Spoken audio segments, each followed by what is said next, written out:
शर्यत आणि जिद्द, शर्विल आणि संयमची गोष्ट. एका हिरव्यागार आणि सुंदर जंगलात शर्विल नावाचा एक ससा आणि संयम नावाचे एक कासव राहत होते.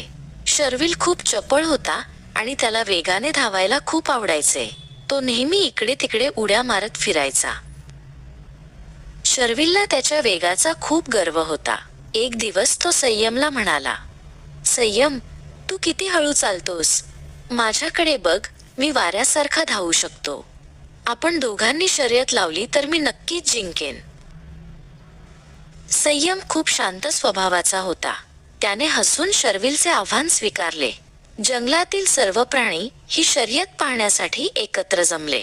शर्यत सुरू झाली आणि शर्विल विजेच्या वेगाने पुढे निघून गेला.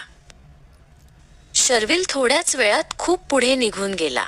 त्याने मागे वळून पाहिले तर संयम कुठेच दिसत नव्हता. शर्विल स्वतःशीच म्हणाला, हा संयम तर अजून खूप मागे आहे. त्याला येथे पोहोचायला खूप वेळ लागेल. रस्त्याच्या कडेला शर्विलला गाजराचे एक मोठे शेत दिसले. लालबुंद आणि रसाळ गाजरे पाहून शर्विलच्या तोंडाला पाणी सुटले. त्याने विचार केला, थोडं खाऊन घेऊया, मग पुन्हा धावू. पोटभर गाजरे खाल्ल्यानंतर शर्विलला आळस आला. दुपारचे ऊनही वाढले होते. जवळच एका मोठ्या झाडाची थंडगार सावली होती. थोडा वेळ झोप काढतो, तोपर्यंत तो कासव इथे पोहोचणारही नाही, असे म्हणून शर्विल तिथे झोपी गेला. दुसरीकडे संयम मात्र अजिबात थांबला नाही. तो हळूहळू पण न थकता आपल्या मार्गावर चालत राहिला. वाटेत त्याला शर्विल झोपलेला दिसला, पण तो तिथे थांबला नाही. संयम न थांबता चालत राहिला आणि अखेर तो शर्यतीच्या शेवटच्या रेषेपाशी पोहोचला. जंगलातील सर्व प्राण्यांनी त्याच्यासाठी जोरात टाळ्या वाजवल्या.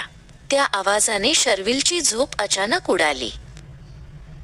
शर्विल खडबडून जागा झाला आणि जोरात धावू लागला.